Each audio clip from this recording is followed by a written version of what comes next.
فلما رأينه أكبرنه وقطعن أيديهن وقلن حاش لله ما هذا بشرا إن هذا إلا ملك كريم।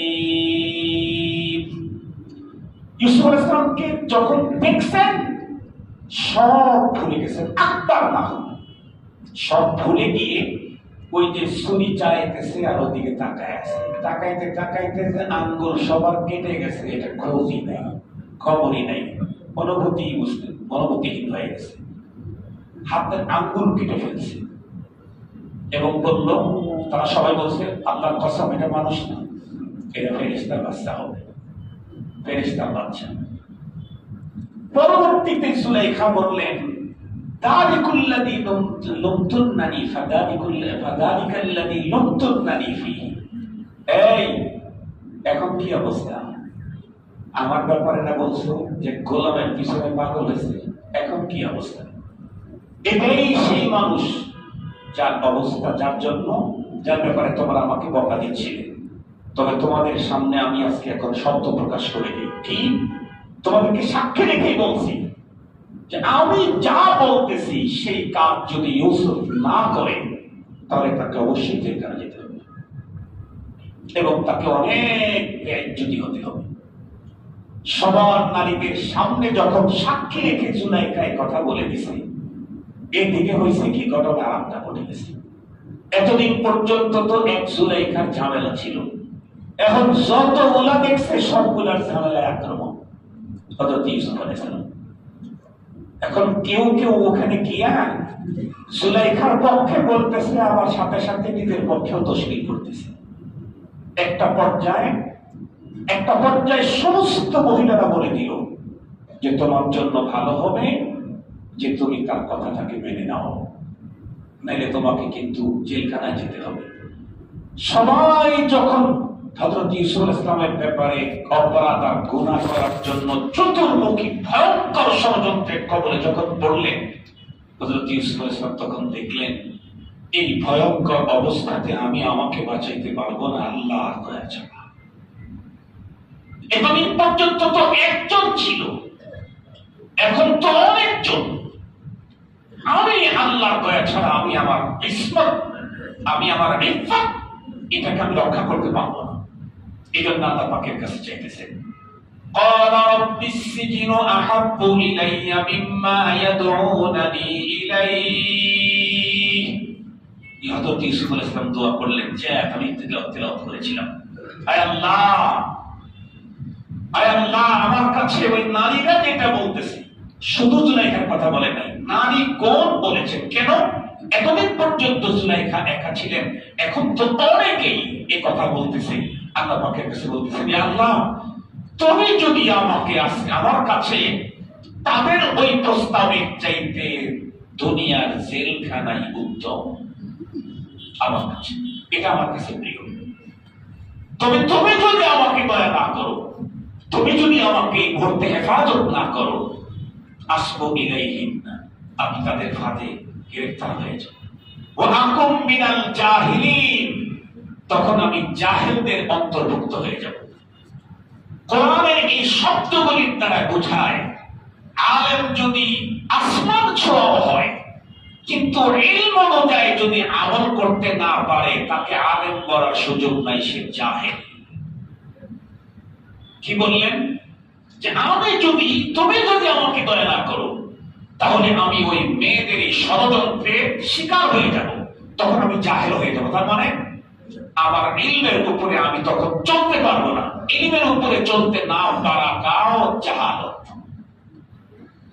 এই জন্য আমাদের দেশে অনেক সময় উলামায়ে কেরাম বলেন, অনেক জ্ঞানী, অনেক ডিগ্রি, অনেক কিছু, শুধু ডিগ্রি দেখেন না, অনেক জ্ঞানী এটাই শুধু দেখেন না, আমলটাও দেখেন।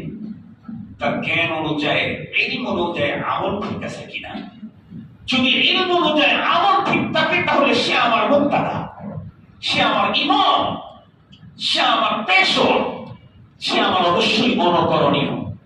কিন্তু যে অনেক নলেজ রাখে, কত নলেজ রাখে, ইবলিসের চাইতে বেশি নলেজ কারো আছে পৃথিবীতে? আজকের পৃথিবীতে নেই। ইবলিসের তো এত নলেজ, কিন্তু ইবলিসকে কি পৃথিবীর কোন মানুষ তাকে ইমাম বানাবে, পেশোয়া বানাবে, তাকে মুক্তাদা বানাবে, তাকে অনুকরণীয় কেউ, যদিও তার পিছনেই চলি আমরা, কিন্তু তাকে অনুকরণীয় বানাইতে রাজি নেই। মোহতারাম হাজিরিন, পৃথিবীর জেলখানা উত্তম অপরাধের এই কাজ থেকে।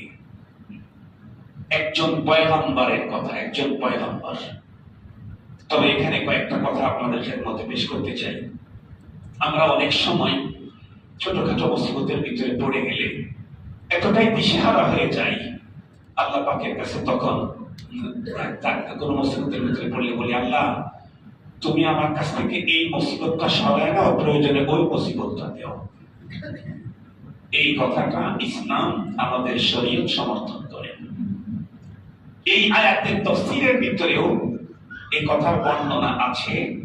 রাসূল করিম সাল্লাল্লাহু আলাইহি ওয়াসাল্লামের বরাত দিয়ে হযরত ইউসুফ আলাইহিস সালাম তাদের ষড়যন্ত্র থেকে বাঁচার জন্য আসসিজনু আহাব্বু ইলাইয়া, আল্লাহ আমার কাছে জেলখানাটাই প্রিয়, এই কথাটা যদি না বলতেন তাহলে আল্লাহ পাক হয়তো তাকে জেলখানাতেও ঢুকাইতেন না। এটি ইউসুফ আলাইহিস সালাম আল্লাহ পাকের কাছ থেকে চেয়ে নিয়েছেন। এটা হলো একটা কথা কি মূল কথা হলো এটা, আল্লাহ পাক তাকে তো জেলখানায় ঢোকায়া, তারপরে ওই স্বপ্ন দেখায়া, তারপরে পয়গম্বরকে অনেক বেশি সম্মানিত করায়া, এরপরে তাকে মন্ত্রিত্বের চেয়ারে বসাবেন। এত বেশি সম্মানিত করতে চাইলে জেলখানাতে ঘুরায় না নিয়ে আসতে হতো না, এর তো রবে সাধারণ। তবে আমাদের জন্য উসুল হলো মুসিবত অনেক বড়, তাই বলে সেখান থেকে মুক্তির জন্য ছোট মুসিবতকে আহ্বান করা কখনোই ঠিক না, যাবে না। কেন? যে রব আমাকে অত বড় মুসিবত থেকে রক্ষা করবেন, উনি কি ছোট মুসিবত না দিলে ওনার চলতো না? যে রব আমাকে এত বড় পাপ থেকে বাঁচালেন, ছোটটা তো কিছুই নেও না। এই জন্য আমরা এই কথা বলবো আল্লাহ পাকের কাছে, কোনোদিন বলবো না আল্লাহ আপনি আমাকে, এটাও বলবো না যে আল্লাহ তুমি আমাকে দুনিয়াতেই কাটায় দাও, দুনিয়াতেই কষ্ট দাও, আখিরাতে দিও না, এই কথা আমরা বলবো না। বরং কি বলবো, আল্লাহ আমরা আখিরাতেও কষ্ট পেতে চাই না, দুনিয়াতেও কষ্ট পেতে চাই না, তোমার কাছে সরি বলতেছি, তুমি একেবারে ক্ষমা করে দাও, কোনো কষ্ট আমি দিব না। অপাক করছি আমি, ক্ষমা করছি আমি, তোমার নাফরমানি করেছি আমি, কিন্তু আমি আযাব সইতে পারবো না, না পরকালে সইতে পারবো, না দুনিয়াতে সইতে পারবো। তোমার কাছে কমপ্লিট ক্ষমা চাই, কোনো আযাবই আমাকে দিও না, কোনো শাস্তি তুমি আমাকে দিও না, তুমি ও কালেও কাঁদাইও না, এ কালেও তুমি আমাকে কাঁদাইও না। কাঁদানো ছাড়া তোমার কুদরতের পায়ে ধরে বলতেছি তুমি আমাকে মাফ করে দাও। যে রব আমাকে পরপারে না কাঁদাবেন, সে রব আমাকে দুনিয়াতে না কাঁদাইলে চলে না। তবে বলতে পারেন হুজুর তাহলে কি আমরা কাঁদবো না? কাঁদবো তো অবশ্যই। একটা হলো ব্যথা পাওয়ার পরে কাঁদা, আর একটা হলো ব্যথা ছাড়াই আল্লাহ পাকের প্রেম, মুহাব্বত, ভালোবাসা শুধুই ভয়েই কেটে দেওয়া।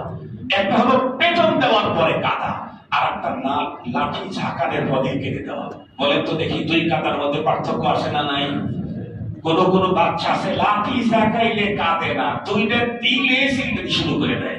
আর কোন কোন বাচ্চা আছে লাঠি আনা দেখেই কাঁদতে কাঁদতে কাইদে একদম বুক ভাসায় দেয়। বলেন তো দেখি দুইটার ভিতরে উত্তম কোনটা? লাঠি দেখেই যে কাঁদে সেই সন্তানই তো উত্তম, সেই সন্তানই তো ভদ্র, সেই সন্তানই তো ভালো। সঙ্গত কারণে শাস্তি পাওয়ার পরে আমি কাঁদবো কেন?